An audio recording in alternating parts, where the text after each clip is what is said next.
G'day everybody, and welcome back to my little channel and my little man cave. Today we're going to take a bit more of a look at that T4 bus Volkswagen that belongs to my family and the rust repairs that I've been doing to make it safe and sound again for the future.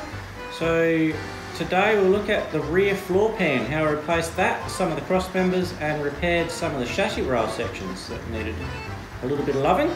So yeah, sit back and enjoy the show. Firstly, I'll just do a quick refresher at the point I was up to with the project at the end of the last video. So pretty much from both corners of the bumper bar have been replaced. All the inner and outer and the bottoms and the inner and outer of the fenders, the whole way around, all the way around, over the fenders, the rear wheel arches, across the back cross members, the whole way around. It's all brand new sheet metal. And now I'm chipping away at the inside. So this cross member and that cross member, I'm going to build new ones.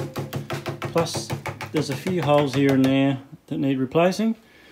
Under here it's all covered in body deadener because I've been using the wire wheel to get the old body deadener off. That's the top of the rear spring mount. That's been replaced 2 layers. One of them is 6mm thick. Anyway, it's been a big job. I'll show you the progress if anyone's interested in watching. So to get the floorboards out, I started by cutting out all the main sections of floorboard in between the chassis rails and frames, etc. And then drilled out all the spot welds and cut all the stitch welding that I could find.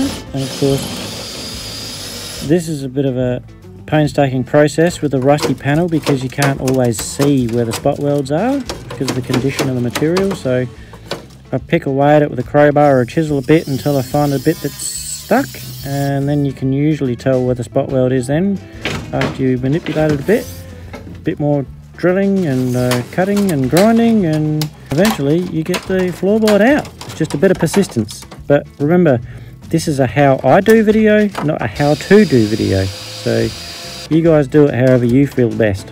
Basically, as long as you don't damage any of the material that you need to retain or the parts that you want to use again underneath, I suppose you do it however you see fit.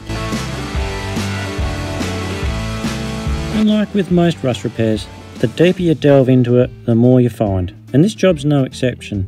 So there's also in this vehicle, of course, seats that mount to the floor along with other things. It's a multivan.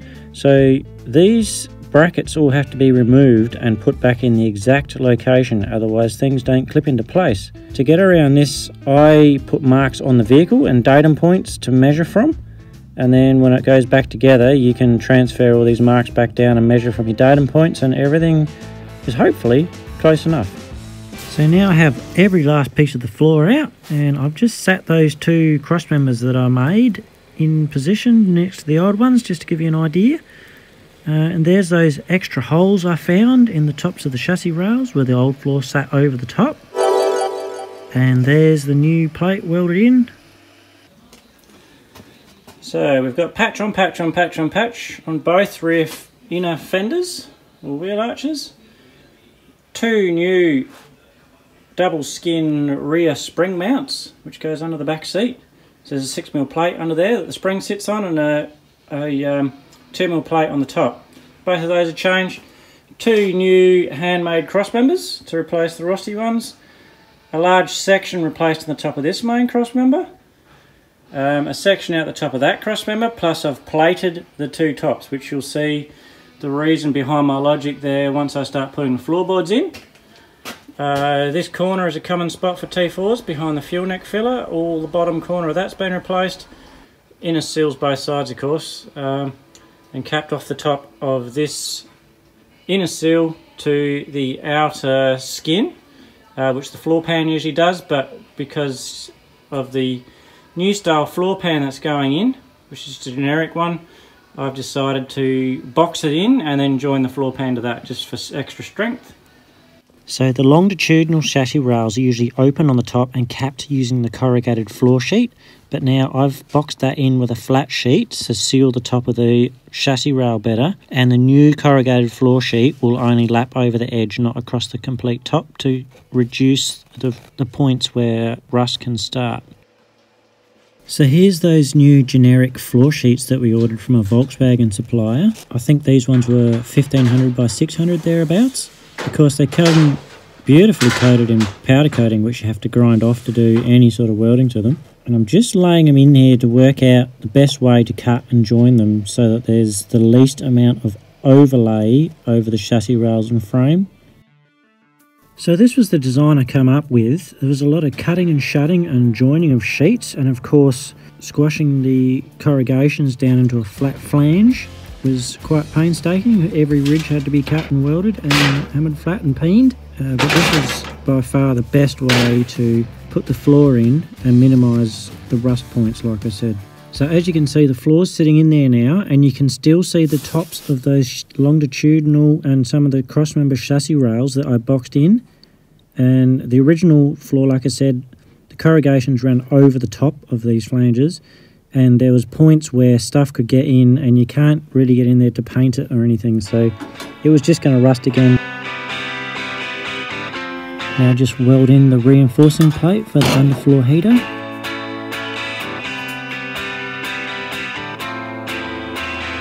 And of course the brackets for the clip-in reversible multivan seats. And now clean her all up and give her the first coat of paint.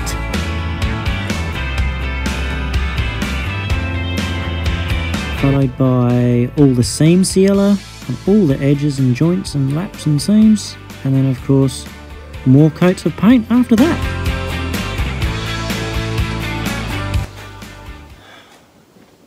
So there you go, that's how I replaced the rear floor and cross members in our T4 family bus. There's more than one way to skin a cat. If you think it was the wrong way or the right way, you're more than welcome to leave a comment in the comments section.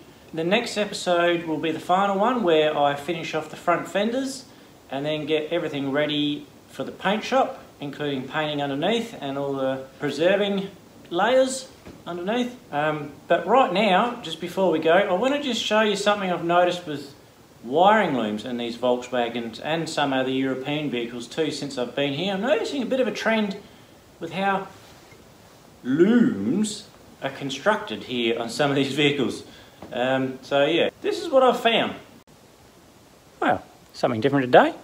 Fixing the fold back vinyl roof on a convertible Volkswagen Golf, and been looking for why there's no power to the hydraulic motor. Pulled the whole dashboard, everything apart, following the loom, trying to find the relay and a fuse. And in my haste to get the job done, I forgot to check under the back seat for the relay. Isn't that where everybody puts their relays? Look at that. What was I thinking? I was just in too much of a rush. And there you go. Hopefully I haven't offended too many European vehicle lovers, but it is a fact you cannot deny. So if you like what you see, can you give us a thumbs up please, and push the subscribe button. That'll help the channel grow, and then I can commit more time to getting more videos out.